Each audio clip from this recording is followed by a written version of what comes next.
Bien, entonces, estábamos hablando, eso sí le dijimos, estábamos hablando de la corteza cerebelosa, con esos grupos de células que tiene su corteza. Entonces vamos a hablar de la unidad funcional de la corteza cerebelosa.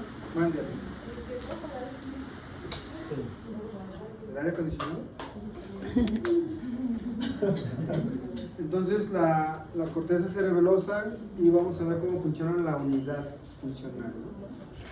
Aquí vamos a describir varias cosillas interesantes.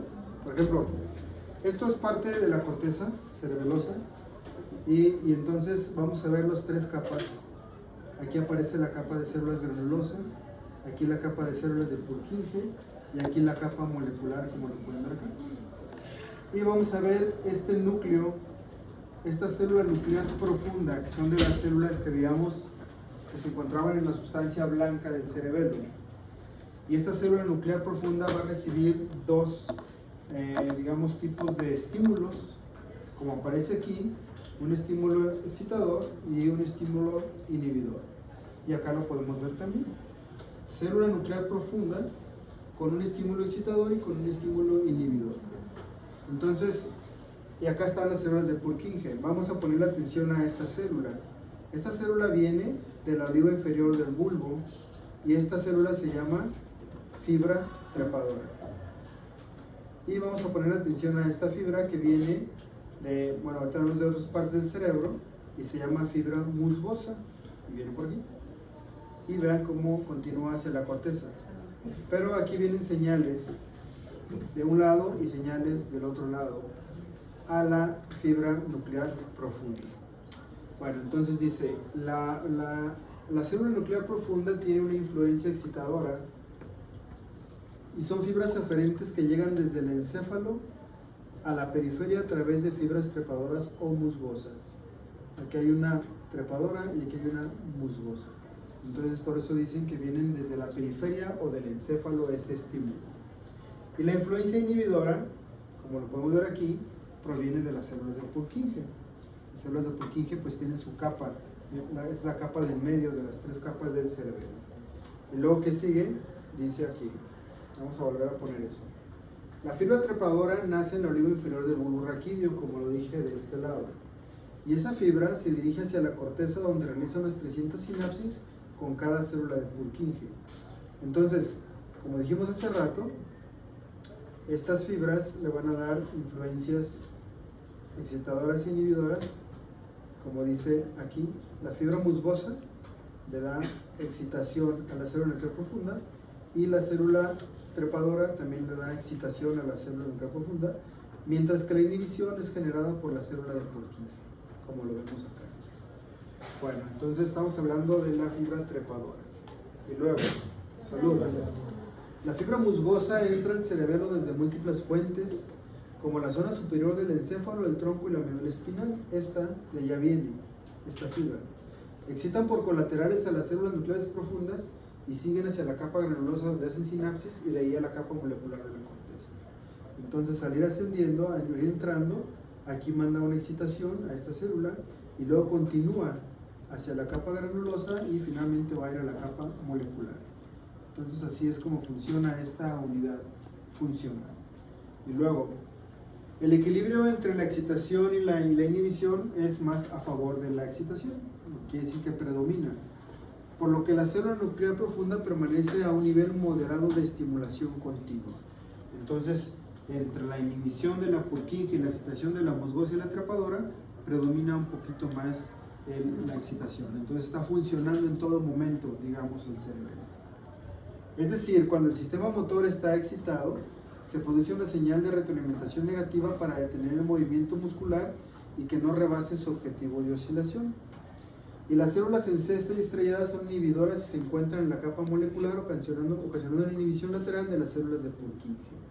O sea, es que debe haber un equilibrio, predomina un poquito la excitación porque está trabajando el cerebelo en todo momento, pero cuando vienen como una señal de más excitación de la vía motora, entonces el cerebelo tiene que mandar señales de retroalimentación para controlar eso y para que los movimientos sean los adecuados.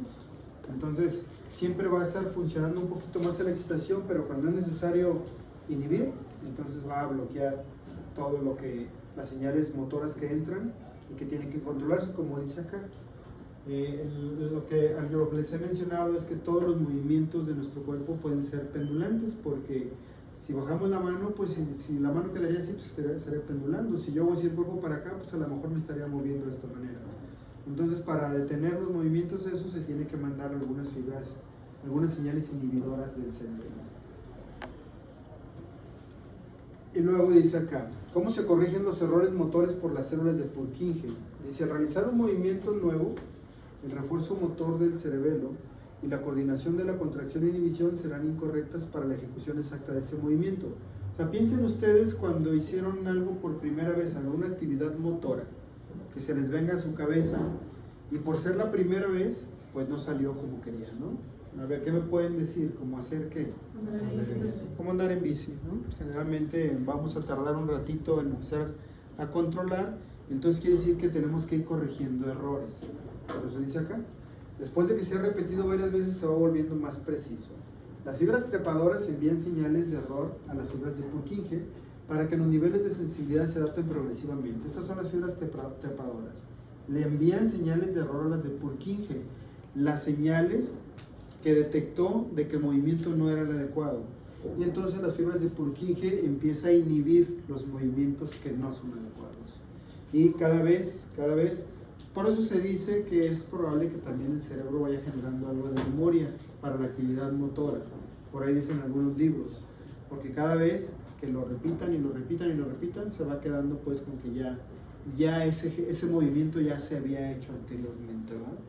Entonces, de esa manera, las señales de errores por la fibra trepadora, mientras haya muchos errores va a haber muchas señales, y la de Purkinje se va a poner a trabajar e inhibir todo ese tipo de errores. Y cuando empiecen a disminuir, pues obviamente los potenciales de acción de esta van a ser cada vez menos. Acuérdense que esta tiene conexiones con muchas fibras de Purkinje, esta trepadora. Y entonces cada vez menos, y cuando el movimiento ya ande en la bicicleta y ya no se caigan o no pasa nada, entonces la fibra trepadora deja de mandar señales porque ya está corregido esto, ¿verdad? Entonces va a mandar señales las veces que sea necesario para tener una actividad motora adecuada. Una vez logrado el objetivo, las fibras trepadoras dejan de enviar señales hacia el cerebro, con lo cual ya no hay nada que corregir, ya no hay nada que inhibir, ¿verdad? Entonces, hasta que aparezca algo nuevo, entonces vuelve otra vez a mandar, ¿no? Por ejemplo, a lo mejor están acostumbrados a andar sí en la bicicleta, pero no si andando en la bicicleta, no sé, a lo mejor se avientan alguna rampita y fue la primera vez y lo más probable es que después de la rampita se van a caer. Nuevamente se mandan esas señales. Y se meten a la rampita 3-4 veces y ya hay un momento que lo van a dominar. Ya cuando estén todos raspados de la rodilla, entonces ya lo van a dominar. Y son señales de errores que se están mandando, ¿verdad? El cerebelo coordina las funciones en 3 niveles. Vamos a hablar de 3 niveles, como dice acá. El vestíbulo cerebelo, pues ¿con qué está relacionado aquí? Con los núcleos vestibulares. ¿Dónde están los núcleos vestibulares? En el tronco del encéfalo. ¿Y qué nervio hace conexión a los núcleos vestibulares? El octavo par craneal. O sea, la parte vestibular, ¿verdad? Entonces, ese vestíbulo cerebelo consta de los lóbulos floconodulares y de las porciones adyacentes del vértice. Acuérdense que en los floconodulares, principalmente aquí, es donde se integra la sensación del equilibrio en el cerebro. Aporta circuitos nerviosos para los movimientos relacionados con el equilibrio corporal. Pensé que había algo aquí. Bueno, entonces vamos a continuar. Esto es lo relacionado con el octavo par. Obviamente las señales vienen del aparato vestibular, ¿no? Utrículo, sáculo, conductos semicirculares, con sus movimientos horizontales, verticales y angulares, ¿verdad? Que ya lo vimos en la clase. El otro es el espinocerebelo. Y el espinocerebelo, constituido por la mayor parte del vértice, aquí como lo podemos ver, esta parte de aquí, del cerebelo posterior y anterior, y otras zonas intermedias adyacentes aquí a los lados. ¿Y qué coordina toda esa área del cerebelo? Se encarga de la coordinación de los movimientos de las porciones distales de las extremidades, en especial las manos y los dedos. Bueno, acuérdense que el cerebelo es el coordinador motor. Entonces se encarga, acuérdense que el vértice es de donde salían las señales para las partes distales. Y aquí dicen las manos y los dedos. Entonces la coordinación de todo eso, ¿no? Lo que ustedes quieran hacer, algo fino, bueno, pues de ahí viene, junto con los ganglios basales, ¿verdad? Que también tiene que ver con la parte motora. Seguimos con el espinocerebelo. El cerebelo dice, recibe información de ¿dónde? De la corteza cerebral motora y del núcleo rojo, que avisa al cerebelo sobre el plan del movimiento secuencial pretendido. Eso está interesante. Información de retroalimentación de los propios receptores distales de las extremidades que transmiten al cerebelo los movimientos reales resultantes. Y quiere decir esto. Después de este tema viene la corteza motora, la vía motora. Y tengo dos vías motoras. La corteza motora cerebral, de donde va a salir, de la corteza motora cerebral, va a salir una vía que se llama corticorrúbrica. En el mesencéfalo tengo un núcleo, somas neuronales, que por ser un poquito más colorido que el resto del tejido, por la circulación que tiene la vascularidad, entonces se le dice el núcleo rojo. Y lo que tiene que ver con el núcleo rojo se menciona como rúbrico. Entonces esta señal es de la corteza, bueno, va de la corteza motora y en el núcleo rojo. Entonces todas las señales que vienen de acá se llaman corticorrúbrica. Y las que vienen del núcleo rojo a la médula espinal se llaman rubro espinal. Y la vía del núcleo rojo es una vía accesoria a la vía principal. Entonces dice aquí que la corteza avisa al cerebelo sobre el plan de movimientos secuencial pretendido. O sea, aquí tenemos al cerebelo y tiene que recibir las señales de los movimientos que se van a llevar acá. Las señales del movimiento pretendido. Una cosa es lo que se pretende y otra cosa es lo que se hace, ¿no? Desde la información de retroalimentación de los propios receptores distales de las extremidades transmiten al cerebro los movimientos reales resultantes. Ustedes planean un movimiento, no lo planean, pero saben que lo van a hacer y no salió como queríamos. Y entonces, ¿qué sucede? Que los músculos mandan una señal al cerebelo, le avisan cuál fue el resultante. Y aquí se le avisa al cerebelo cuál es el movimiento planeado a realizar. Se realiza el movimiento, no salió bien, se regresa la señal al cerebelo y se le dice no salió bien el movimiento, y entonces se le regresa la señal a la corteza para que lo vuelva a emitir, pero ya corregido, ¿no? Entonces eso es lo que hace también esta parte del espinocerebelo. Y seguimos con el espinocerebelo. Dice, el cerebelo ha comparado los movimientos deseados con los reales y se envían eferentes correctoras, ¿no? Una vez que ya lo comparó, vuelve a salir la señal de la corteza, sale la señal va al cerebelo y el cerebelo lo lleva a los músculos. Y seguramente el segundo intento ya sea también mejor que el primero, y es una parte también es la parte del espinocerebelo. A la corteza cerebral motora a través de los núcleos del tálamo, bueno, ya saben que aquí hay núcleos del tálamo donde se hace sinapsis, y la porción magnocelular del núcleo rojo que da origen al fascículo rubroespinal. Entonces todo esto recibe la señal de corrección y finalmente dice, esto permite movimientos coordinados y suaves en los músculos agonistas y antagonistas para la realización de los desplazamientos voluntarios perfectamente diseñados. Bueno, entonces la señal motora va a los músculos, fue el movimiento adecuado, pues ya salió, no es adecuado, se regresa a la retroalimentación y se vuelve a mandar la señal de esos movimientos, ¿no? Dice, casi todos los movimientos del cuerpo tienen un carácter pendular, o sea, todos los movimientos pendulares presentan una tendencia a la exageración. Si alguien hace esto como para estirarse un poco, de esta manera, pues si no hubiera algo que nos frena, pues seguramente nos vamos a ir hasta acá, nos vamos a ir hasta atrás, y siempre debe haber como un tope para girar. Si el cerebelo ha recibido el adiestramiento oportuno, las señales subconscientes detienen el movimiento justo en el punto deseado, lo que evita la superación de dicho punto, lo mismo que el temblor. Entonces, todos los movimientos que ustedes realicen y que deben de terminar en un punto, fue gracias al cerebro. Si ustedes avanzan y aquí se tienen que parar, pues fue gracias al cerebro, ¿no? Y si no se quedan así pendulando, es gracias al cerebro. Si saludan y no se quedan así, es después de un rato, es gracias al cerebelo, ¿no? Entonces, todo esto lo puede controlar de esa manera. Hay unos movimientos que se llaman los movimientos rápidos del cuerpo, como al mecanografiar, se llaman balísticos, o los movimientos sacádicos de los ojos, en los que la mirada salta de una posición a la siguiente, suceden a tal velocidad que no hay una retroalimentación desde la periferia del cerebelo, ni de esta a la corteza motora. O sea, hay movimientos que son muy rápidos. Por ejemplo, cuando están tecleando en su computadora, ¿no? Eso se llaman movimientos balísticos en mecanografía. Entonces ahí no hay oportunidad de que se mande la señal.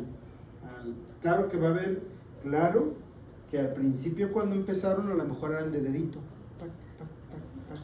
y luego de 2, y luego de 3, y luego ya ni siquiera voltean a ver el teclado y están escribiendo, ¿no? O sea, hubo corrección de errores y hubo algo aprendido. Entonces ya para cuando lo hacen muy rápido, ya no es necesario mandar señales al cerebelo, no hay tiempo, es muy rápido. O como cuando están leyendo y terminan un renglón y rápidamente bajan la mirada al inicio del siguiente, y entonces ahí se detiene la mirada y sigue. Entonces también son ya cosas que han hecho mucho tiempo y es tan rápido que ya no le mandan señales al cerebelo, ¿no? Esos movimientos de la mirada se llaman sacádicos. Hay veces que sí nos brincamos un renglón, ¿no? Ya vemos que no coincide la lectura y entonces nos regresamos. Es como raro, pero puede pasar. Dice, por lo tanto, el desarrollo de estos movimientos está planificado por anticipado y puestos en acción para recorrer una distancia específica y a continuación detenerse. O sea, quiere decir que ya lo hemos hecho muchas veces, ya hemos recorrido los renglones y bajamos la mirada y seguimos. Obviamente terminamos justo donde acaba el renglón y luego nos brincamos, ¿verdad? Por eso dice que debe de terminar ahí, donde debe de ser. Si no, nuestra mirada seguiría afuera del libro, probablemente. Y el otro nivel de control se llama cerebro-cerebelo. Y este nivel dice que está compuesto por grandes zonas de los hemisferios cerebrales. Acuérdense que tenemos ahí 2 hemisferios. Y reciben conexiones de la corteza motora, somatosensitiva y premotora. Este sistema transmite información como autorregulador de nuevo hacia el cerebro para planificar los movimientos secuenciales del tronco y de las extremidades. Movimientos secuenciales. ¿Como cuál? ¿Cuál es un movimiento secuencial del tronco de las extremidades?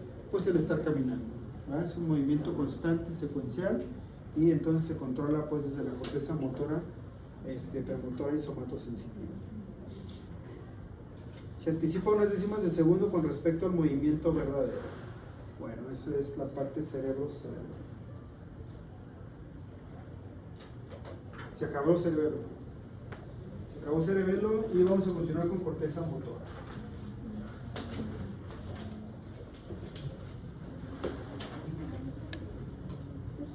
¿Sí, no? Ahí falta... ¿Y ya?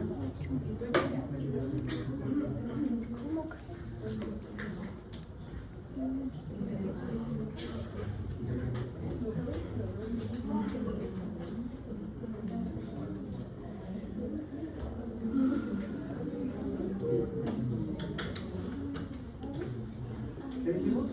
¿Por qué somos dos?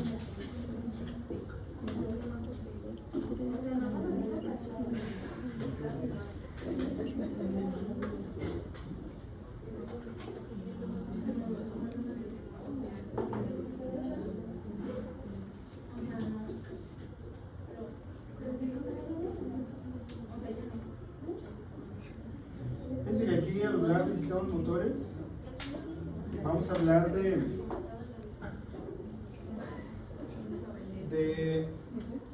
algunas cosas que ya hemos mencionado, pero como vamos a ver sistemas motores, pues lo tenemos que volver a mencionar un poquito. Por ahí van a encontrarse con cosas que ya revisamos.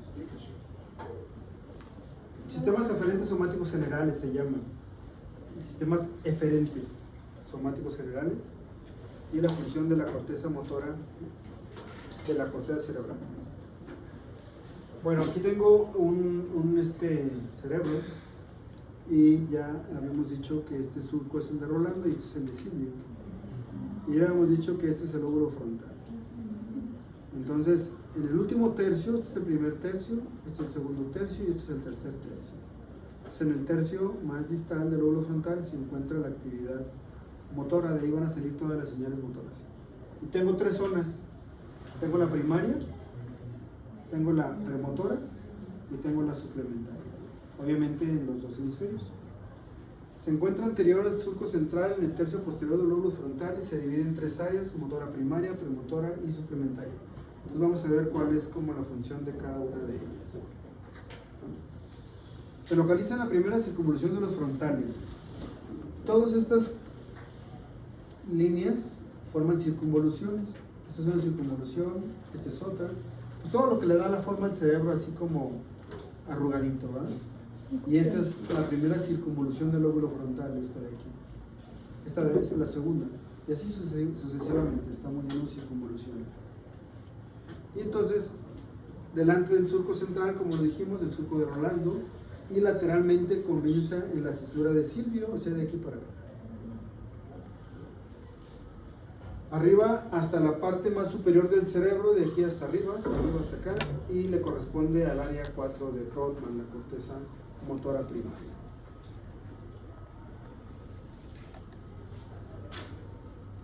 Corteza o área premotora, pues está por delante de la primaria. Se localiza anterior a la corteza motora primaria, más o menos, dice ahí, de 1 a 3 centímetros hacia adelante. Eso mide este espesor de esa corteza premotora. Desciende hacia la cisura de Silvio, o sea, de aquí para acá, y aquí termina. Y entonces paralela a la cisura central, ¿no? O sea, aquí está la cisura central y es paralela a ella. Patrones de movimiento mucho más complejos que los de la corteza motora primaria. O sea, en la corteza motora primaria genera los movimientos, pero aquí vamos a ver algunos más complejos, como la destreza en la habilidad de las manos. Es uno de los movimientos complejos que se genera ahí.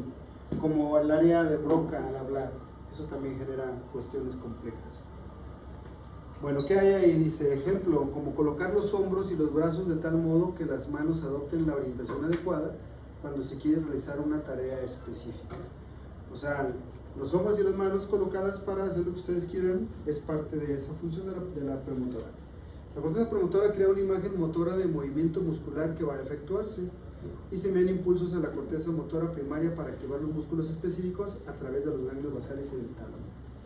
Aquí se generan esos patrones de movimiento que en algún momento pueden ser complejos. Si ese patrón de movimiento, como dice ahí, incluye los hombros y las manos, entonces la corteza premotora le manda la señal a la motora primaria, porque la motora primaria es la que va a activar los músculos de los cuales se está planeando el movimiento, ¿verdad? Entonces el movimiento a ejecutarse. Y de la corteza motora primaria van a salir las señales motoras que tienen que pasar por el tálamo y tienen que pasar por los ganglios basales. Y entonces van a continuar su camino. Los ganglios basales, hay circuitos de los ganglios basales donde algunos movimientos se van a tener que inhibir antes de salir todavía hacia abajo. Y si va hacia abajo, va a entrar también al cerebelo, como dijimos, y luego ya sale a la médula espinal. Cuando pasa a la médula espinal es porque ya ese movimiento debe de ir con precisión, por eso hacemos movimientos precisos, ¿no? No nos podemos dar cuenta, nos vamos a dar cuenta cuando está uno enfermo. ¿Y por qué no nos salen los movimientos? Pues porque ya se enfermó algo de esto, ¿no? Mientras no nos damos cuenta de eso. Y luego dice, unas neuronas especiales llamadas el espejo se activan cuando una persona realiza una tarea motora específica o cuando observa que otros la realizan. Esa es otra parte del área premotora. Estas neuronas que se llaman como el espejo es cuando vemos que alguien realiza algo y entonces queremos realizarlo. Puede ser en cuestiones motoras o puede ser en cuestión de aprendizaje, y eso está bien. Bueno. ¿Ahí entra como lo del bostezo? Ajá, exactamente. Ahí está. Ahí está el bostezo. Entonces, como decía, en algunas veces es nada más por ver y imitar con esas neuronas del espejo, y otras veces es por cuestiones cognitivas, que eso es más interesante, ¿no? Sobre todo cuestiones cognitivas motoras. Por ejemplo, dice, puede ser importante para comprender las acciones de otras personas o para el aprendizaje de nuevas técnicas por imitación. Cualquier actividad que ustedes estén acostumbrados a hacer y ven a algún experto hacerlo, seguramente van a tratar de poner en marcha lo que él hizo para ver si a ustedes les sale. Entonces lo están imitando por cuestiones de conocimiento. Y otras veces no, otras veces nada más porque vemos que alguien bosteza y que se bosteza, ¿no? O porque vemos que alguien se ríe y terminan por reírse la gente, ¿no?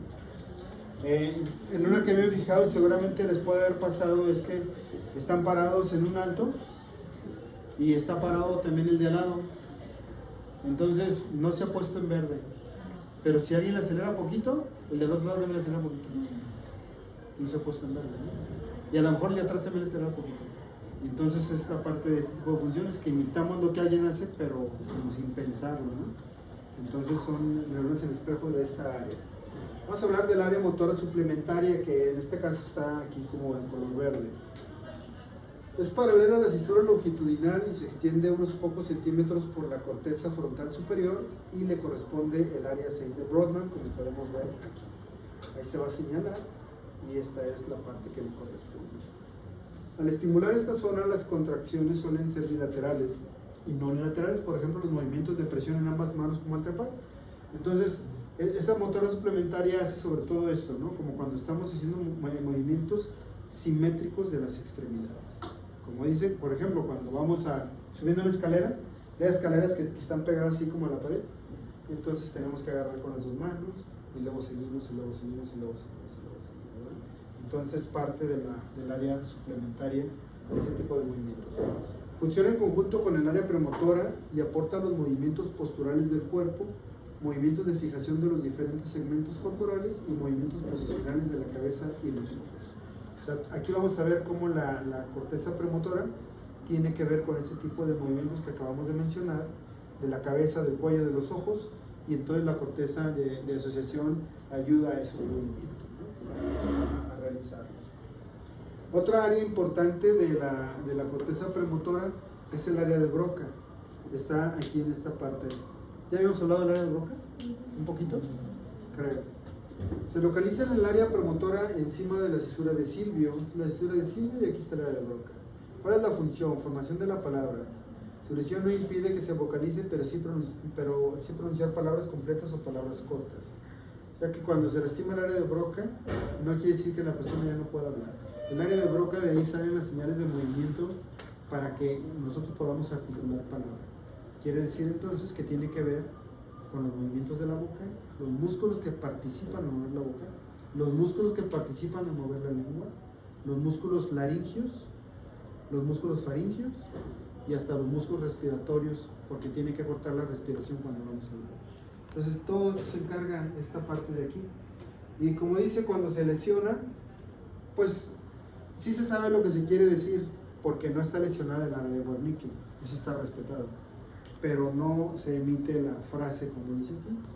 Palabras cortas o frases consecuencia no pueden salir por esa lesión.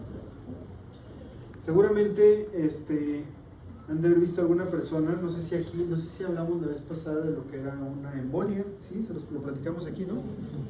Bueno, si una persona tiene un infarto de la mitad del cerebro, del hemisferio, pues no nada más está lastimada el área de Broca, está lastimada todo lo que está en esa mitad del cerebro.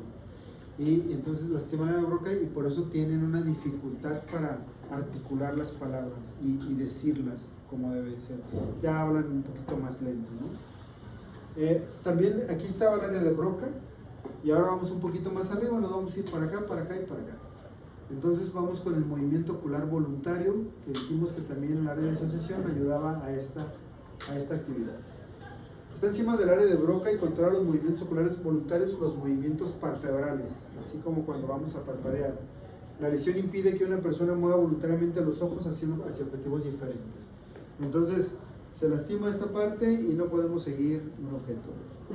Nuestra mirada sería como un poquito perdida. Sí podemos ver, obviamente, porque no está lastimada la corteza occipital, el área 17 y 18 de Brodmann está íntegra, pero no podemos realizar esos movimientos hacia los objetos, ¿verdad? Esa es otra zona importante de la premotora. Otra área de la rotación de la cabeza. La estimulación provoca una rotación de la cabeza. Bueno, se ha visto que esta zona cuando estimulaban, son áreas que las descubrieron haciendo estímulos ahí. Seguramente trabajaron con animalitos de experimentación y cuando mandaban estímulos a esta parte, o sea, estímulos eléctricos, seguramente los animalitos pues movían la cabeza y ahí supieron que era un área de rotación de la cabeza, ¿verdad? Esa es la manera como se descubre todo esto. Y finalmente, en la parte más alta de la corteza premotora, tenemos lo que corresponde a la destreza manual. Se encuentra también en esta parte, si existe lesión en esta zona, los movimientos de las manos se vuelven descoordinados y sin ningún propósito, y se llama apraxia motora. O sea, movimientos sin coordinación y movimientos así como no hay un objetivo de hacer algo con las manos. Entonces todo esto se vio que está en el área premotora, ayudado por la área de asociación. Si yo acomodo dónde corresponde cada parte del cuerpo en relación a la actividad motora en la corteza, voy a formar este mono así de deforme, donde yo veo que tiene unas manos muy grandes, un pulgar muy grande, y donde veo que tiene una boca muy grande también. Entonces todo lo demás es muy chiquito. Si se fijan, el brazo completo es más chiquito que el pulgar. Entonces, si se fijan, la boca es más grande que el tórax, ¿verdad? Entonces quiere decir que, de acuerdo a lo grande del monito, le corresponde al área de la corteza motora que va a integrarse ahí o que va a generar movimientos. De tal manera que la mano, sobre todo la mano derecha, los que son derechos, y la izquierda, los que son izquierdos, vean el tamaño del pulgar, vean el tamaño de la corteza. Entonces, igual que la sensorial, el tamaño del área es el tamaño de la corteza de acuerdo a la importancia que tiene. Esto se llama homúnculo motor. Vimos un homúnculo sensorial, ¿se acuerdan? Esto se llama homúnculo motor. Representación de los diferentes músculos en la corteza motora. De tal manera que en la corteza motora, vean lo que le corresponde al pie, aquí. O sea, el pie tiene su movimiento para detenernos y para eso, pero pues nada comparado con lo que vamos a hacer con la mano. Ahora, mucho ojo. Hay gente que nace sin brazos y el pie desarrolla todos los movimientos que puede hacer con los brazos, ¿no? Han visto gente cómo prepara, abre latas, come con los pies y hace todo, exactamente todo, ¿no? Antes atrás de la catedral había una señora que tejía bordado con los pies, ¿no? Sí, pues es que ahora sí que es la necesidad, ¿no?, de hacer las cosas, ¿no? Lo que quiere decir que somos capaces de hacer todo eso. Y solamente se pone en marcha cuando pasa, ¿no? Bueno, vamos a continuar. Pero, bueno, mi última duda, es por ejemplo, ¿es porque es condicionado? O sea, ¿o te funciona la mano o te funciona el pie? ¿O porque como no lo haces, se atrofia? No se atrofia. No se puede atrofiar. Ningún... A ver, ¿qué se atrofia, por ejemplo? O sea, que como que ya no lo puedes desarrollar.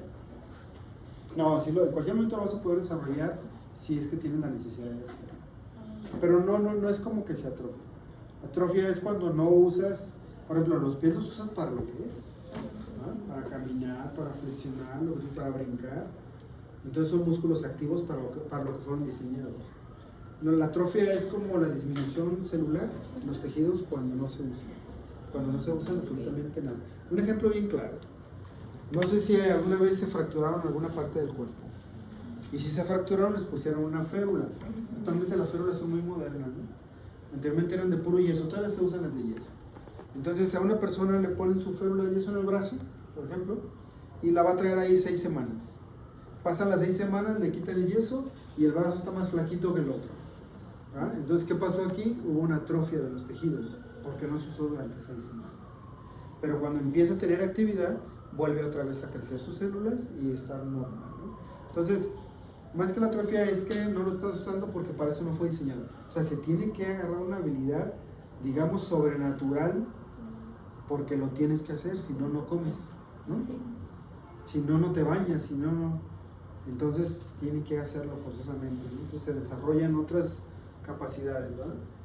Por eso les llaman con capacidades diferentes. Vía córtico-espinal, su nombre lo dice, corteza médula espinal. Vamos a hablar de la vía motora principal, con sus características. Dice, la vía motora, la transmisión de las señales desde la corteza a los músculos es directamente por la vía córtico-espinal. Movimientos detallados y bien diferenciados de las partes distales de las extremidades como las manos y los dedos. Ya saben dónde está la corteza motora y de ahí sale la señal hasta llegar a los músculos. Para que la señal llegue a los músculos pudo haber sido directamente por la vía córtico-espinal, así se le llama, También se le llama vía piramidal, ahorita vamos a ver por qué. O pudo haber sido por otra vía que se llama rubro espinal, que es una vía accesoria, pero motora también. Y para llegar aquí a la médula espinal, pues tiene que pasar por el circuito de los ganglios basales, y tiene que pasar por el cerebelo, y luego tiene que salir a la médula espinal. ¿A qué parte de la médula espinal? A las astas anteriores de la médula espinal, porque de ahí nacen las motoneuronas alfa y gamma. ¿Se acuerdan de ellas dos, verdad? Entonces, hasta allá va. Se dice que cuando llegan las señales a las astas anteriores, pueden hacer sinapsis con alguna interneurona. ¿Se acuerdan que las interneuronas les encanta estar en la médula espinal, ¿verdad? Pueden hacer sinapsis con una interneurona o pueden llegar directo con la motoneurona anterior. Y ya de ahí viene la señal hacia afuera. Acuérdense de esto, aquí tengo el músculo. Acuérdense que las neuronas que vienen desde la corteza a la sinapsis con las astas anteriores de la médula espinal se le va a llamar motoneurona superior. Y las motoneuronas como las alfa y las gamma que vienen de las astas anteriores de la médula espinal a los tejidos periféricos, o sea, a los músculos, se le va a llamar motoneurona inferior, ¿no? Entonces, se los digo porque van a encontrar en el libro que hay enfermedades tanto de la de arriba como de la de abajo. Y hay que saber cuál es la que está mal. Bueno, entonces seguimos con esta vía piramidal. También puede ser esta señal indirectamente por otras vías accesorias como los ganglios basales, el cerebelo, los núcleos del tronco del encéfalo. Generalmente los movimientos tienen que pasar por aquí, porque tienen que ser movimientos bien diferenciados. Voy a seguir. La vía córtico-espinal o piramidal es la vía más importante de la corteza motora. El 30% se origina a partir de la corteza motora primaria, el 30% de las áreas motoras premotoras y motora suplementaria y un 40% de las áreas sensitivas y posteriores al surco seminal. O sea, quiere decir que va a haber aquí algunas neuronas que están en el área sensitiva conectadas con el área motora y de ahí se vienen todas las demás como estas para formar la vía piramidal. Si ustedes se fijan, aquí está otra vez el homúnculo motor ahí colocado en la corteza, donde corresponde pues las partes donde se integra, donde va a salir los patrones de movimiento. Y como dice aquí, pasan por estas zonas, pasan por el tronco del encéfalo, algunas por el cerebelo y llegan a la médula espinal. Ahorita vamos a ir hablando de esa vía. Desde la corteza motora, en el tronco del encéfalo, hay una área del tronco del encéfalo en el bulbo que se llama pirámide del bulbo, raquídeo. La mayor parte de las fibras piramidales se cruzan al lado opuesto en la médula y hacen haces corticoespinales laterales de la médula espinal, terminan las neuronas interneuronales de la sustancia gris medular. Vamos a seguir los dos lados. Esta es la vía piramidal o corticoespinal que viene desde acá. Y esta es la vía piramidal. Y vean cómo sigue descendiendo. Aquí vamos en el mesencéfalo, sigue descendiendo, aquí vamos en la protuberancia y sigue descendiendo y llegamos al bulbo raquídeo. En el bulbo raquídeo hay una zona que se llama pirámide del bulbo raquídeo. Justo en esa zona, vean esta cantidad de fibras que vienen por aquí y vean hacia dónde se fueron. Miren, son estas de acá. Entonces, vean que la cantidad fue mayor a la que no se cruzó. ¿Ya vieron? Este es el que no se cruzó. Este es el ipsolateral y este es el contralateral. Y del otro lado sucede lo mismo. Venimos por aquí, en la pirámide del bulbo se cruzan para acá. Y las que no se cruzan siguen por aquí. Entonces, forma dos haces córtico-espinales. Dos haces. Que por ir en el área que le corresponde de la médula, llevan su nombre. Forma un haz córtico-espinal lateral, que son los que se cruzaron, y un haz córtico-espinal ventral, que son los que no se cruzaron. O sea, esto de aquí. Ventral y lateral, ¿verdad? Entonces, eso es lo que hacen. Y se cruza más o menos como el 80% de todas las fibras, o sea, esto es el 80% de lo que venía aquí. Entonces, de esa manera nos podemos dar cuenta que si las señales motoras de la corteza del lado derecho van a terminar moviendo la mitad del cuerpo del lado izquierdo, ¿no? Es donde se cruzan. A eso se le llama decusación de las pirámides, o cruzamiento, decusación de las pirámides. El otro porcentaje termina por cruzarse un poquito más abajo. ¿Vamos bien ahí? Bueno, entonces continúo. Algunas fibras no cruzan al lado opuesto de la médula. Estas, que formaron los haces corticoespinales ventrales, descienden istolateralmente por estos haces que acabo de decir y terminan cruzándose al lado opuesto de la médula a la altura del cuello de la región torácica superior. O sea, el 80% se cruzó en el lóbulo raquídeo, al otro lado, y el 20% se cruzó un poquito más abajo. Conforme va descendiendo, pues así. Finalmente el 100% va contralateral, nomás en diferentes lugares el cruzamiento. ¿Vamos bien, mal? Bueno, de cómo está formada la vía córtico-espinal. Bueno, pues vamos viendo que tengo grandes fibras mielínicas de 16 micras de diámetro que envían impulsos nerviosos hacia la médula espinal a una velocidad de 70 metros por segundo. Cada fascículo tiene alrededor de 34,000 fibras. Bueno, esas fibras, ahorita vamos a ver cómo se llaman, y nacen en las células piramidales gigantes llamadas de Betz con diámetro de 60 micras, las cuales solo están presentes en la corteza motora primaria. O sea, aquí en la corteza motora primaria, lo que corresponde, ¿qué área dije que era de Brodmann? ¿La corteza motora primaria? El área 4 de Brodmann, aquí aparece. De ahí nacen las células piramidales gigantes. Entonces, vía piramidal por las células que lleva, pero vía piramidal por donde se cruza también en el bulbo raquídeo, ¿verdad? Entonces tiene dos nomenclaturas de diferente anatomía, por la cual tiene ese nombre. Y no se les olvide, estas células de Betz son las células grandes, gigantes, y es donde inicia, y dice que solo está presente en la corteza motora primaria. Ahí están las células de Betz.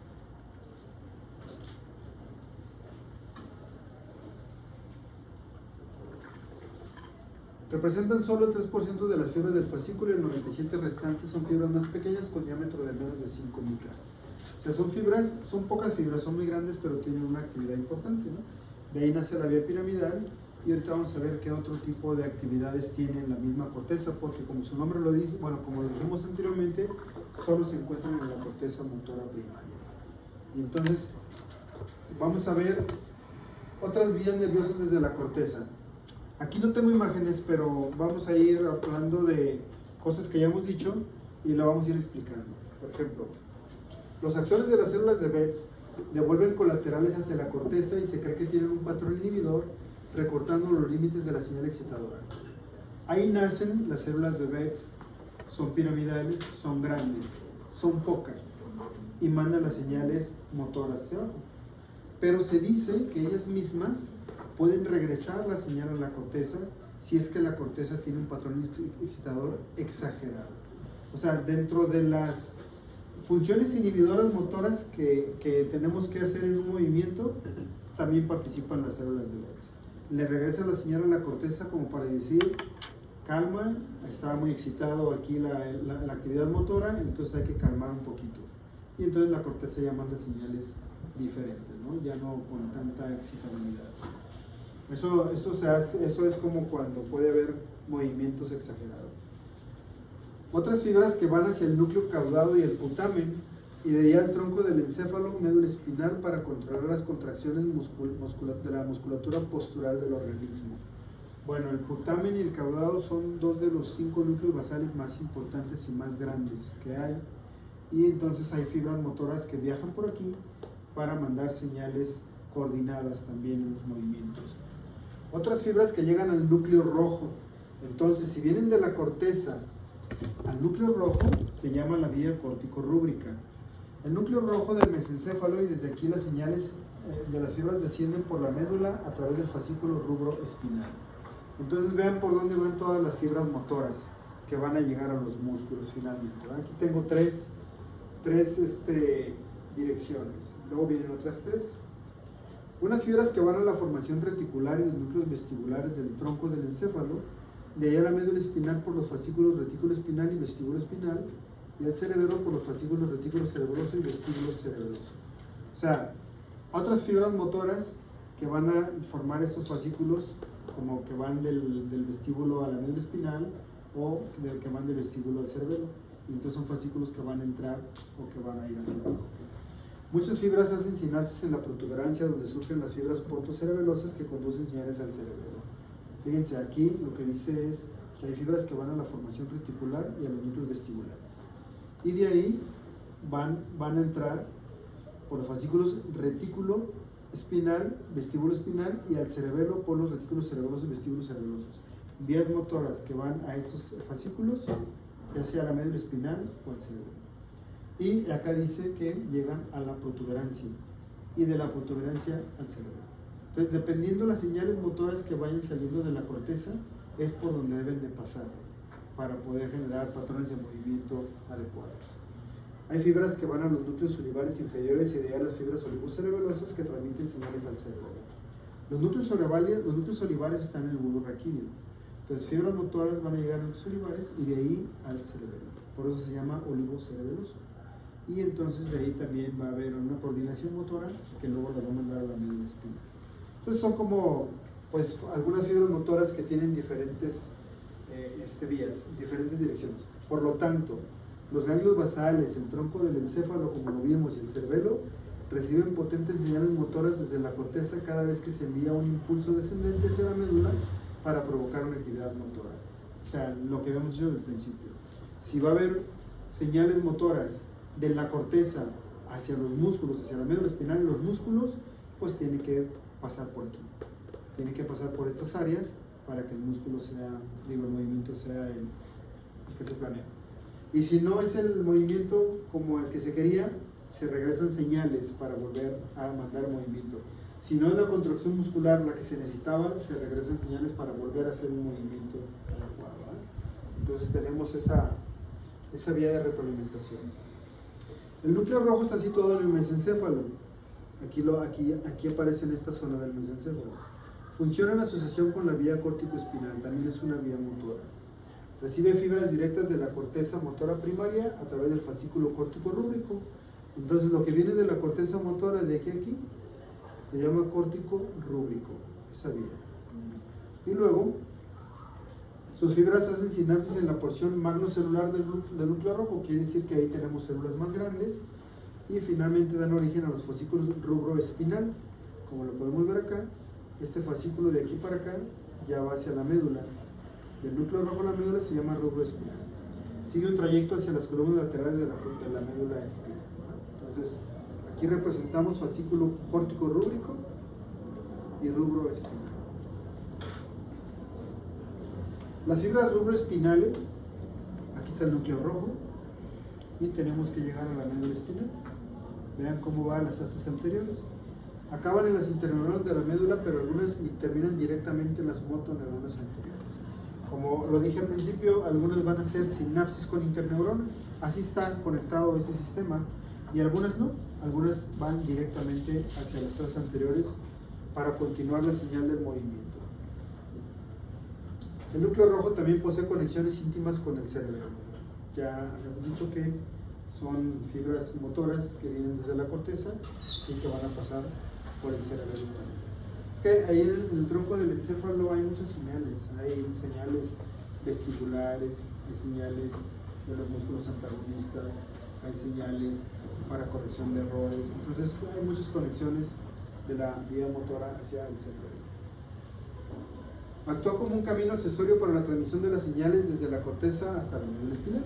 Entonces viene también la señal, como dije, pues algunas van al cerebelo, pero van a terminar en la médula espinal para tener ciertos patrones de movimiento, como dice, los músculos más distales de las extremidades. Es como de lo que se encarga. Está vinculado al fascículo córtico-espinal, o sea, bajan juntito los dos fascículos, dependiendo del movimiento que se vaya a realizar, como dice aquí, en las partes más distales de las extremidades. En la retroalimentación somatosensitiva de la corteza motora, se quiere decir que va a haber una señal motora que nace desde la corteza y tiene que pasar por algunas zonas hasta llegar al músculo. Y en el músculo, como dice somatosensitivo, acuérdense que aquí tenemos dos órganos sensoriales en el músculo. Uno se llama oso muscular y el otro se llama órgano tendinoso de Wernicke. Entonces, ¿de qué se trata? La corteza motora manda una señal de contracción muscular. Y entonces voy a detectar señales somatosensitivas tanto del músculo a través del uso muscular como de la piel a través de la modalidad del tacto, y entonces se regresa a la señal motora. Bueno, entonces en este caso el ejemplo aparece nada más con el músculo, y como desde la corteza motora se manda la señal a la médula espinal, de la médula espinal al músculo. Y luego, ¿qué es lo que va a pasar? Dice aquí, la contracción muscular reforzada.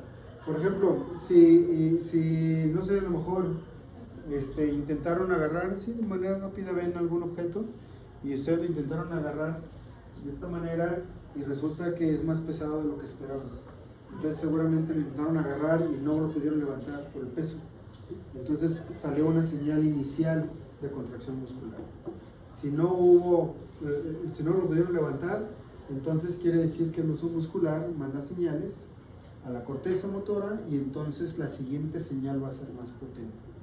Y como ya lo calcularon, entonces ya lo van a agarrar más fuerte y ahora sí lo van a poder levantar. Entonces viene una contracción muscular reforzada, como se puede ver en este circuito, para poder mandar más excitación a los músculos. ¿Sí quedó claro, verdad? ¿O no? El tronco del encéfalo en el control de la función motora. Vamos a hablar del tronco del encéfalo, ¿qué pasa ahí? Bueno, hay un soporte del cuerpo contra la gravedad. Estoy parado aquí y no me voy a tambalear ni me voy a caer. Eso es un soporte en contra de la gravedad. ¿Y cómo sucede esto? Hay núcleos que se llaman reticulares, o sea, en el tronco del encéfalo, y hay núcleos que se llaman vestibulares en el tronco del encéfalo. ¿Qué va a pasar? Dice, los núcleos reticulares se dividen en pontinos y bulbares. O sea, los reticulares los tengo tanto en la protuberancia como en el bulbo raquídeo, pontinos y bulbares. Los pontinos son excitadores y los bulbares son inhibidores. Entonces debe de haber un equilibrio ahí entre los excitadores e inhibidores. Por ejemplo, si yo estoy parado así en este momento, observen lo que dice acá. Entonces yo les hago una pregunta. ¿Cuáles son los núcleos que están actuando en este momento conmigo que estoy así parado? ¿Los pontinos o los bulbares?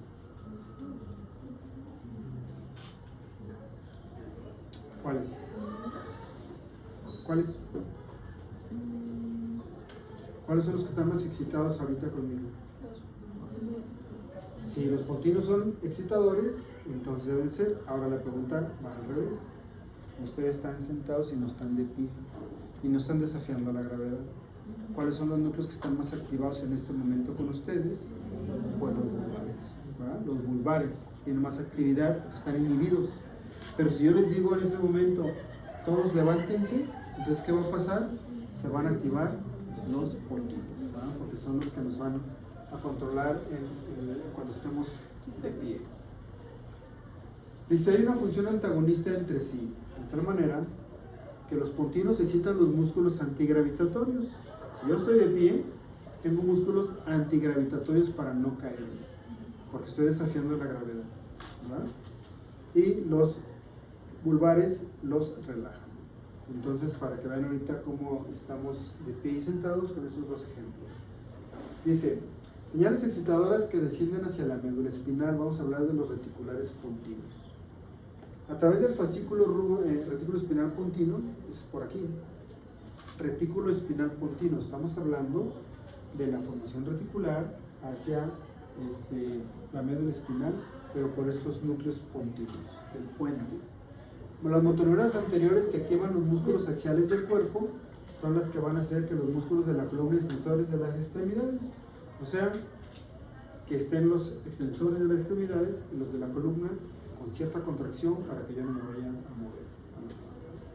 Entonces, no sé, se les decía la vez pasada, vean de cuál calzan. Hay gente que calza del 1, ¿no? Del 2, hasta da miedo que se vaya a caer en los piecitos así chiquitos. Entonces, como un piecito así de chiquito que cabe en la palma, ¿cómo puede tener una estatura de unos 50 metros o un poquito más? Entonces, se han puesto a pensar en esta situación. Bueno, pues es esto, que todos los músculos están en la contracción para que estemos plantaditos y no nos podamos caer, no nos vayamos a mover, ¿no? Esos son los pontinos. Sostienen el cuerpo en contra de la gravedad. Seguimos con los pontinos. Excitan los músculos, aquí están los pontinos, los músculos antigravitatorios paravertebrales y extensores de las extremidades por la vía retículo-espinal pontina. Bueno, si vemos aquí, todos estos músculos son los paravertebrales. No nos damos cuenta, pero si estamos de pie, pues toquen su espalda para que vean que no está aguadita, ¿no? Entonces todos estos músculos están en contracción. Los músculos, no sé, aquí tenemos el músculo dorsal ancho, aquí tenemos el músculo del trapecio. Este músculo es muy grande, hasta el occipital. Tenemos los músculos como el cuadrado lumbar, etc. Son paravertebrales que nos van a hacer que mantengamos la postura. Reciben señales excitadoras del cerebelo y los núcleos vestibulares. Bueno, entonces ya saben que las cuestiones motoras van a pasar por el cerebro. Y vestibulares porque acuérdense que, ¿por qué de los vestibulares reciben señales excitadoras? Por el equilibrio. Por el equilibrio. Acuérdense, hicimos el ejercicio. Cuando hicimos esto, ¿qué pasaba? ¿Así nos levantamos a hacer eso, no? O cuando nos hicimos para atrás. ¿Cómo cambiaba la contracción muscular? Adelante, o a un lado o al otro lado, ¿verdad? Entonces, en todo momento estamos moviendo la cabeza. Y la cabeza se mueve horizontal, se mueve vertical, o estamos girando la cabeza con los conductos semicirculares, ¿no? Bueno, entonces todo eso tiene que ver. Bueno, seguimos.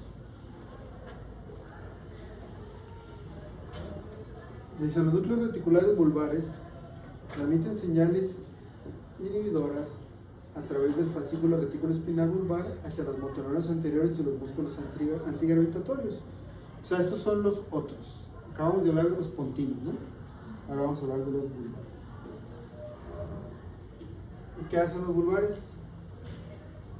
Reciben potentes colaterales desde el fascículo córtico espinal y fascículo rubro espinal para activarse y compensar las señales excitadoras del sistema reticular pontino.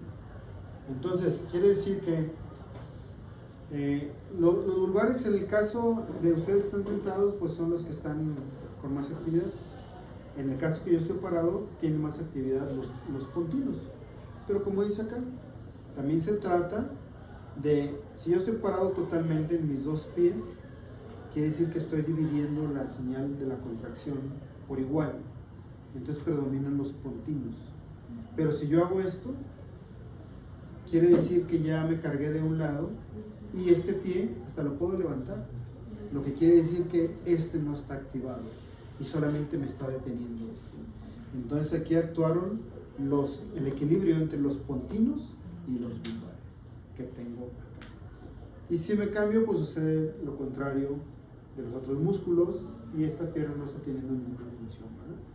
Entonces, en el caso de ustedes que no están luchando, que no están en contra de la gravedad, porque están sentados, bueno, pues no tienen mucho que ver los pontinos, ¿verdad? Sí, vamos bien, ¿no? Entonces, aquí están todos los fascículos que mencionamos, el córtico espinal, el rubro espinal o la médula, los núcleos reticulares vulvares, el fascículo retículo espinal, etcétera, ¿no? Para llevar la señal a la motoneurona anterior. Las señales encefálicas superiores pueden desinhibir este sistema estimulándose el pontino para provocar la bipedestación. Ustedes están sentados, bipedestación es de pie. Y entonces viene esta situación en donde ya se van a poner de pie y van a activar los núcleos reticulares pontinos. ¿Vamos bien? Dice, los núcleos vestibulares, ahora vamos a hablar de los vestibulares. Funcionan en conjunto con los núcleos reticulares pontinos para controlar la musculatura antigravitatoria. O sea, aquí ya vamos a combinar las tres cosas. Si yo estoy de pie, estoy activando los pontinos. Si yo me muevo un poquito para acá, ya participaron los vulvares, porque ya me están inhibiendo una parte. Y si yo me moví para acá, quiere decir que mi sáculo, el utrículo, ya funcionó, porque hice una aceleración horizontal, lineal. Y ese sáculo mandó señales por los vestibulares. Fíjense, si yo estoy así, divido la contracción de mis dos mitades. Si yo estoy así, ya hubo mayor contracción de este lado. Entonces, de eso se encargó también los vestibulares, Porque el vestibular que detectó que la cabeza se movió. Y para no caerme, mandó la señal rápida para que hubo más contracción de este lado, mientras que lo de este lado a lo mejor fueron los bulbares los que participaron para relajar esta parte de acá. ¿Se fijan cómo ya combinamos todo, ¿no? Todos los núcleos? Y los vestibulares, dice, bueno, ya saben de dónde vienen, vean cómo se dibuja la mitad para la contracción. Envían señales a los músculos a través de los fascículos vestíbulo espinales lateral y medial. Y bueno, de ahí pues a la contracción de los músculos. Controla selectivamente los impulsos excitadores enviados a estos músculos para mantener el equilibrio como respuesta a las señales del aparato vestibular. Entonces acuérdense que el utrículo y el sacro y los conductos semicirculares no controlan el equilibrio, lo predicen antes de que suceda y se mandan las señales. En cuanto se mueve la cabeza para acá, ya mandaron rápidamente las señales para que yo no me vaya a ir para un lado. Entonces la contracción de los músculos es mayor. Para donde ustedes quieran, ya ahorita ya volteé la cabeza para acá. Acuérdense que era sí, no y sabe, ¿verdad? Entonces yo hago esto para acá cuando volteo y entonces ya tengo un conducto lateral que ya me mandó las señales vía vestibular para que yo no me vaya a caer, ¿no? Entonces, si nos pusiéramos a pensar, bueno, en todos los movimientos ustedes en su cabeza, entenderán muchas cosas, porque si ustedes se concentraran en los movimientos que hacen, la contracción de sus músculos, pues imagínense todo lo que aprenderían en un día, ¿no? Simplemente con levantarse, voltear, caminar, bajar la cabeza, mirar para arriba, todos los movimientos de la cabeza. Y haciendo esto y sintiendo que se está contrayendo, entonces sería padre que hicieran un ejercicio así en un ratito cuando tengan chance y vean todo lo que cambia en sus músculos. La médula espinal ya habíamos hablado de ella en relación 8:20. Nos vamos a las 8:30, ¿no? Rápido. De la médula espinal ya habíamos hablado de unas cositas, entonces no voy a detener tanto. La sustancia gris de cada segmento de la médula espinal tiene millones de neuronas que son de dos tipos: motoneuronas anteriores alfa y motoneuronas anteriores gamma, como dice aquí. Acuérdense que de la clasificación de Erlanger y Gasser eran las A alfa, A beta, A gamma y A delta. Entonces por eso se llaman A gamma y A de alfa, ¿verdad? Y también hay muchas interneuronas. Bueno, aquí podemos ver nosotros cómo está la sustancia gris de la médula espinal, donde tenemos estas motoneuronas que van a salir por acá, ¿no? En las anteriores. Las motoneuronas anteriores de las asas anteriores de la médula espinal salen por las raíces anteriores. O sea, esta es la asta anterior y esta es la raíz anterior. Así se llama. Son grandes y inervan las fibras musculares esqueléticas y se dividen en dos tipos, ya las acabamos de ver. Los dos tipos son la alfa, de 14 micras, que inervan las grandes fibras del músculo esquelético. Las alfa son las que inervaban las fibras extrafusales del uso muscular, no sé si lo recuerdan, aquí va a aparecer ahorita. Y las gamma, que son más pequeñas, localizadas también en las asas anteriores de la médula espinal, junto a las alfa, aquí vienen las dos. Y unas van a las grandes fibras del músculo esquelético y las otras van, como dice acá, las fibras especiales que se llaman intrafusales, ¿verdad? Ahorita voy a poner esa imagen para que las puedan diferenciar. Ya lo habíamos visto una vez. Aquí tengo el uso muscular. Estas fibras de acá afuera se llaman extrafusales y están inervadas por las motoneuronas alfa. Y estas fibras de aquí adentro se llaman intrafusales y están inervadas por las motoneuronas gamma. Esa es la diferencia de uno y otro, no se les olvide, ¿vale? Intrafusales y extrafusales. Vamos a hablar de las interneuronas. Miren, aquí tengo una interneurona aquí. Entre una... ¿Esta qué fibra sería? ¿De qué tipo? ¿Fibra qué? Vean de dónde viene. ¿Es una fibra qué? Sensitiva. Sensitiva. ¿De qué otra manera le llamo? Aferente, ¿verdad? Y trae una señal sensorial. Y llega a las astas posteriores y sinapsis con una interneurona. Y la interneurona hace sinapsis con una motoneurona. Y esta sería una motoneurona, o sea, una fibra eferente, y viene la señal al músculo, ¿no? Entonces la interneurona conecta generalmente una sensitiva con una motora. Dice, son muy numerosas, pequeñas y muy excitables, y hasta 1500 potenciales de acción por segundo. y tienen interconexiones entre sí. Bueno, realmente neuronas que en algún momento también ya habíamos mencionado de la médula espinal. Vamos a hablar de los ganglios basales. Miren, los ganglios basales es un poquito complejo. Vamos a aprender los ganglios basales cuáles son los más grandes, qué función puede tener alguno, cuáles son sus neurotransmisores.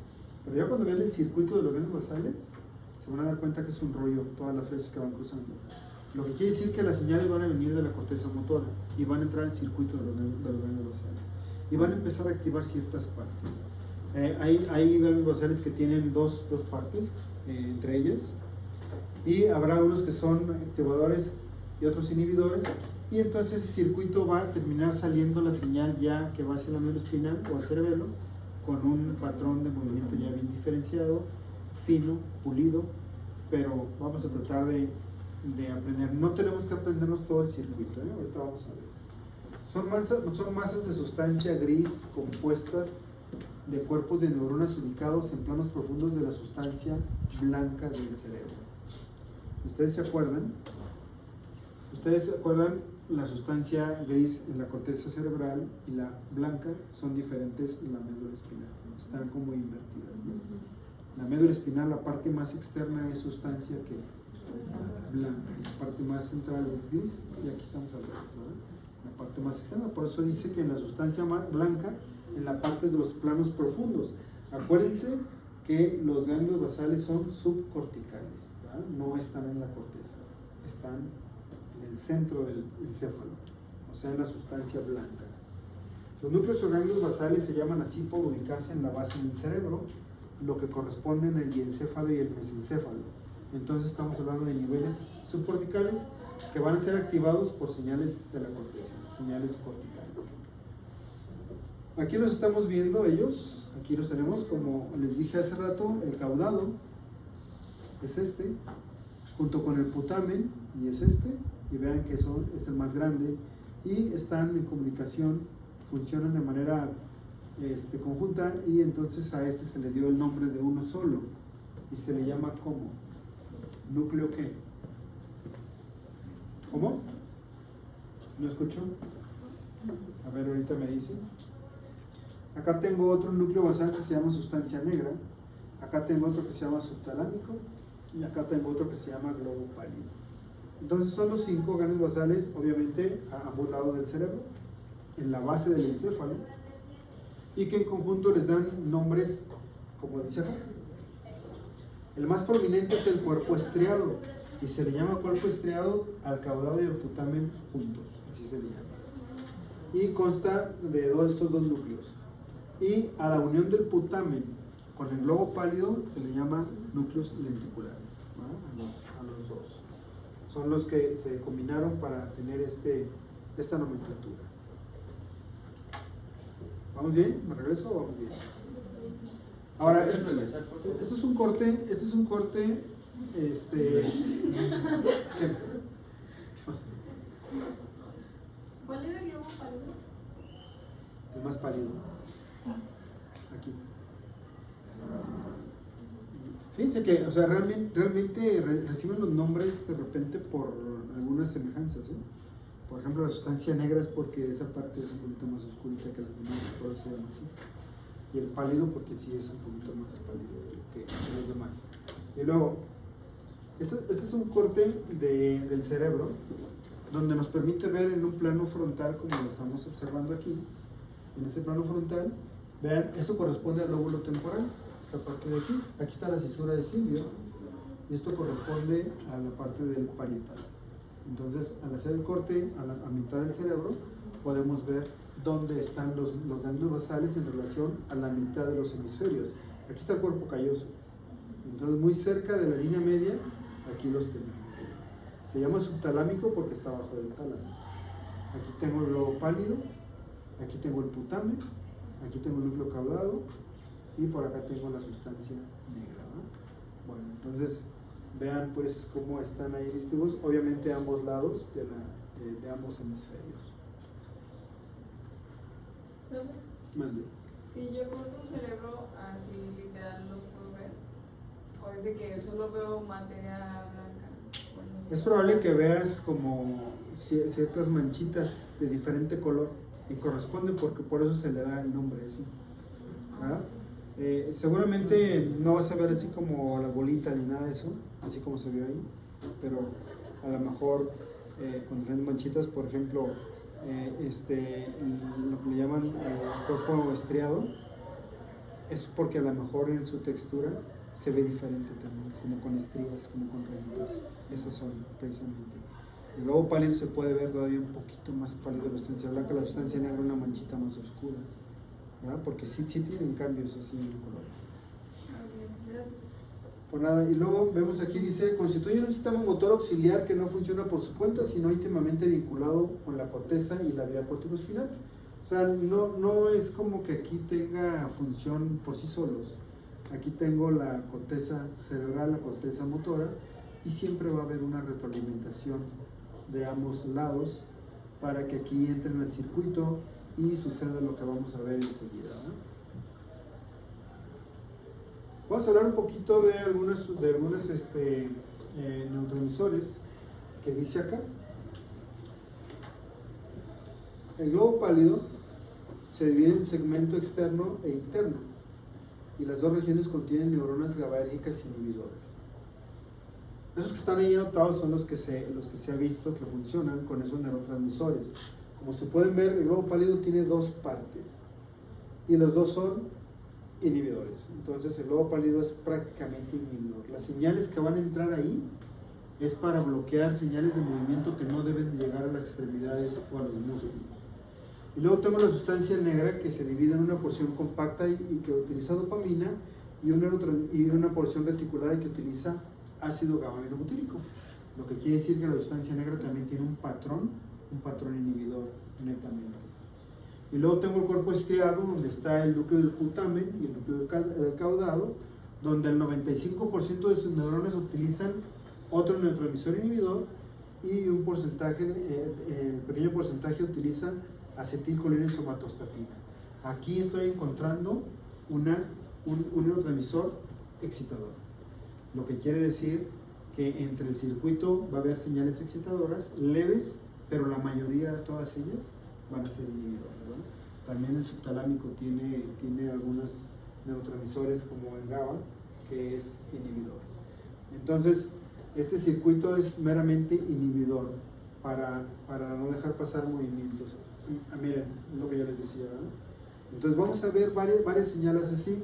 Acá están los músculos, acá está la corteza motora. Entonces, para que de aquí llegue acá, tuvo que pasar por el núcleo caudado, el putamen, el globo pálido, la sustancia negra, el núcleo subtalámico. Puede regresar señales al tálamo, nuevamente al núcleo caudado, señales cerebrales nuevamente al cerebro, para ir corrigiendo las cuestiones motoras. Y luego señales que vienen aquí, miren, señales que van hacia el cerebelo, y finalmente llegamos a los músculos, ¿no? Entonces vean cómo tiene que haber aquí un patrón inhibidor predominantemente, con ciertas funciones excitadoras muy leves. Anteriormente, como tengo la vía córtico-espinal, la vía piramidal de la cual ya hablamos, anteriormente se le llamaba a los núcleos basales la vía extrapiramidal, o sea, que era una vía como, digamos, aparte, pero ya después se vio que era una vía que era como parte de la piramidal, pero para ayudar a inhibir ciertos patrones de movimiento, y ya se le quitó el nombre porque la tenían como separada, y resulta que no es separada. ¿Por qué? Porque todas las señales de la corteza motora tienen que pasar por aquí, ¿vale? Entonces yo les voy a poner esta imagen en el examen para que y voy a poner ahí por 5 puntos. Dígame cómo es este circuito de los núcleos caudales. Relación de circuitos de los ganglios basales con el sistema córtico espinal, cerebelo y control de movimiento. Pues aquí, o sea, casi con que ustedes aprendan esto es suficiente. Conozcan los ganglios basales, conozcan algunos neurotransmisores de ahí. Ya saben que solamente hay una acetilcolina en alguna parte y los demás son inhibidores, ¿no? Entonces, eso sí es preguntable, ¿eh? Neurotransmisores en los ganglios basales. ¿Por qué es preguntable? Acuérdense que yo les he dicho que, o sea, yo no voy a preguntar No le voy a preguntar, no sé, qué cantidad de vasos sanguíneos hay en el núcleo rojo para que se vea así. No, esa cosa no tiene nada de relevante. Pero sí les puedo preguntar a los neurotransmisores porque aquí hay enfermedades de los ganglios basales. Y una de ellas es el Parkinson. Y el Parkinson no es nada infrecuente, ¿verdad? O sea, es algo que van a llegar a ver en la vida. O ya lo han visto, no sé.